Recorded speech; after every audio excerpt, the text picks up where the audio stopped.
Alright, hi everyone, how's it going? And welcome to another video. Now, it's been a few weeks since I've done a video, and the reason why it's been a few weeks is because I've had pretty bad laryngitis for about a week, and I was unable to do a video. Well, I'm better now, so I have a video that I want to do today. Now, this video connects to the last video I did, and the last video I did was on George R.R. Martin's mid-1970s Chicago apartment. I went there, I talked about it.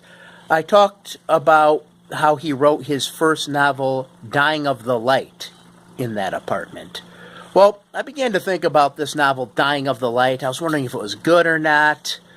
So I decided I would read it. So I got a copy of it on my Kindle, and I read it. I also looked at some of the reviews for Dying of the Light on Amazon, and I could see that some people really seemed to like it. Some people didn't really care for it that much at all. And still there were some people that kind of felt like, well, you know, it was George R.R. Martin's first novel, and it was a good first novel. Now, George R.R. Martin had actually written some things before this, but there were stories that he wrote in, like, magazines. I know one of them was called Analog Science Fiction Magazine, and he wrote some stories in that, and that was where he created his 1,000 World universe. And Dying of the Light takes place in this 1,000 World universe. Now, some people think, you know, Game of Thrones maybe takes place in this 1,000 World universe. You know, I don't think Martin has ever mentioned as to whether or not it does. Maybe it does, but, you know, who knows.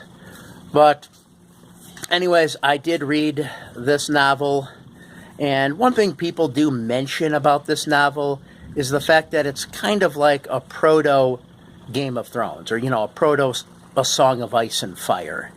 And I do agree with that. There's definitely some plot elements in this book that are very similar to what you have in Game of Thrones. Now, just some info about this novel. This novel takes place on a planet that is moving further and further away from its sun.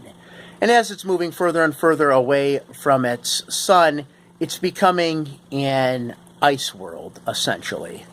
Now, when the planet was kind of in its Goldilocks zone, so to speak, with its star, there were 12 different races from other planets that had inhabited this world. But now most of these races have left, some have died off, and the planet's become very desolate. It's also become very lawless.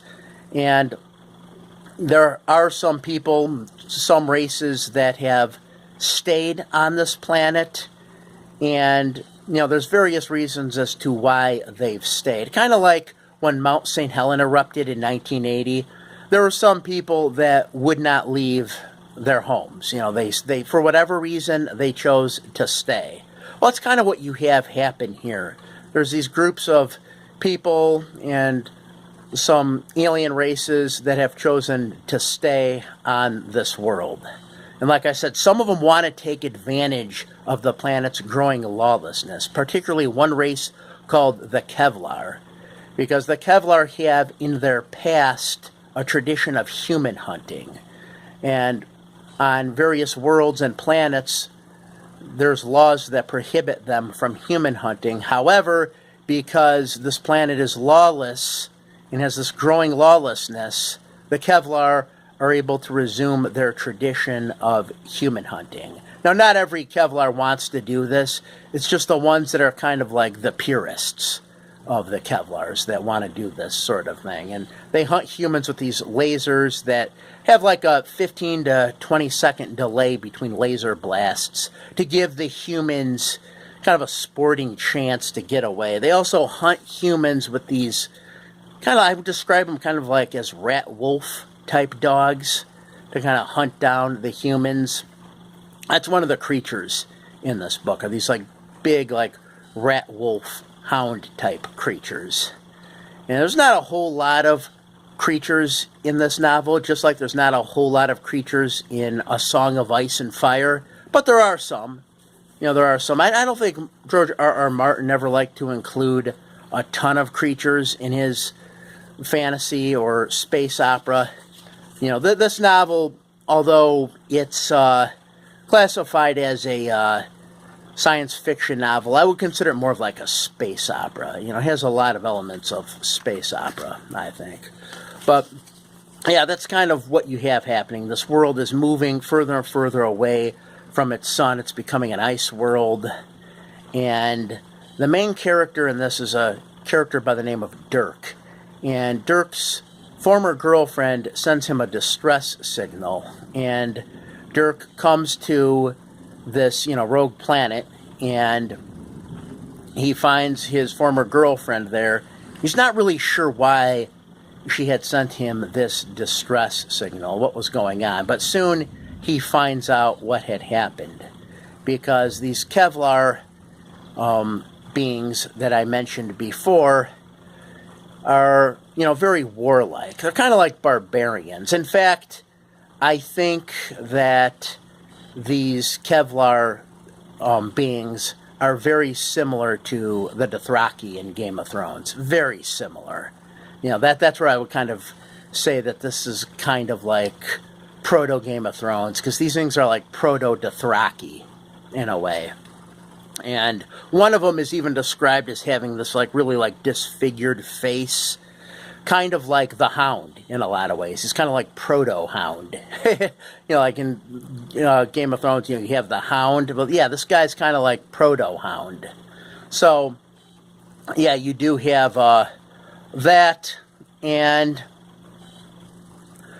what happened was Dirk's former girlfriend was taken by two of these Kevlars. Now, these Kevlars have this marital tradition where it's sort of like set up in this like warlike Spartan fashion, where you have two men that enter a marriage bond with one woman.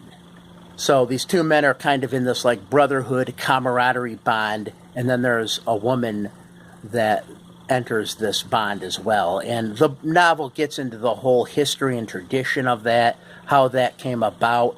And that's where I thought the novel got kind of boring. It really began to drag right there. And I would say the first half was, rather dull. There were some interesting things. They get around in these like air car type vehicles, kind of like hovercraft. But then midway through it really picks up, because some of these Kevlar decide they want to hunt Dirk and his former girlfriend. And they're trying to get away from these Kevlar. They're being, hunted by, they're like hound-like creatures. And, they're trying to escape. But, it's just kind of difficult for them to. And eventually, what happens is the book does end in a very ambiguous sort of way. It just kind of abruptly ends.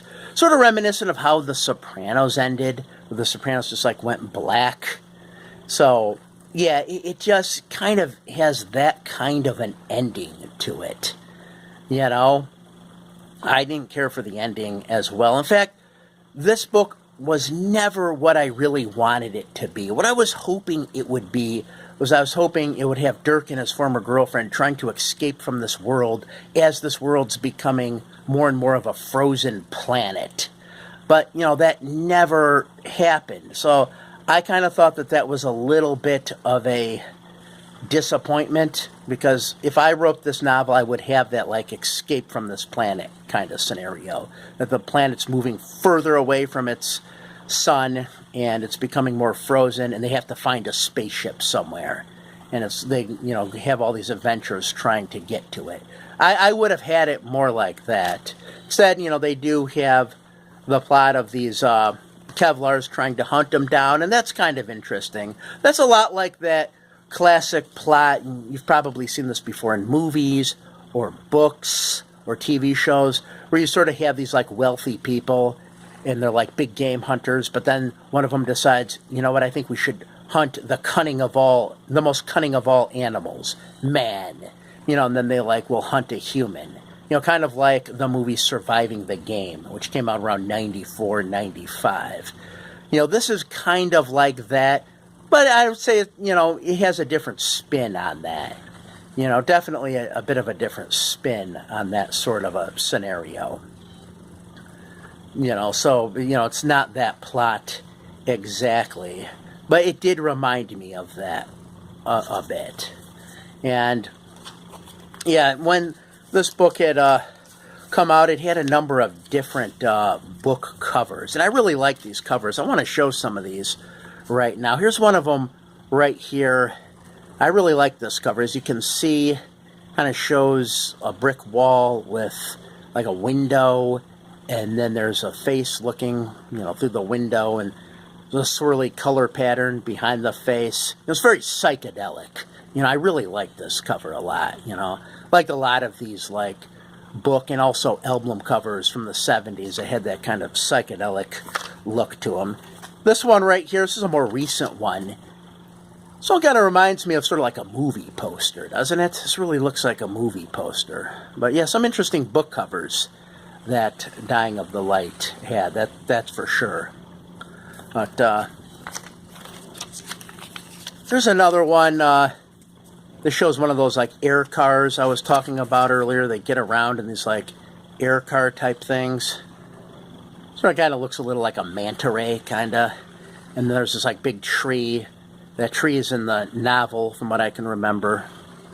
But here's my favorite one right here. As you can see, this one right here shows those rat-like hound creatures I was talking about, or rat-like wolf type creatures. Then you standing next to them, you have a Kevlar. But yeah, I like this cover right here. I really like a lot of this art from the 70s. Like I said, that they had on books and album covers. I think some of it's the best artwork ever created. I really do. And this right here, as you can see, is like a painting. It took a long time to make this painting, hours and hours. Today, there's still some great artwork being done on album covers and books. But, Photoshop is used more, and you could tell some things were thrown together quite quickly. But, yeah, those are some cool covers, so I thought I would definitely show those. But, yeah, all in all, if I were to, kind of rate this book, I would give it 3 out of 5 stars. Like I said, because it was never what I really wanted it to be. I wanted it to be kind of like an escape scenario. And I was disappointed that Martin didn't have it that way. That's what I thought would be great. But yeah, it's not that bad. And like I said, it's kind of like a proto Game of Thrones in some ways. People have pointed that out. But yeah, if you get a chance, maybe you could find it someplace. Like I said, it did come out in 77. It's still in print. You could get it on Kindle. And yeah, I would, recommend checking it out. Maybe, I would agree it is like a good first novel for Martin. He'll go on to, ultimately write A Song of Ice and Fire. And yeah, I think this could be said to be, a good first novel. Anyway, yeah, that's all I've got. If you watched this video, as always, I thank you for watching. Have a good night.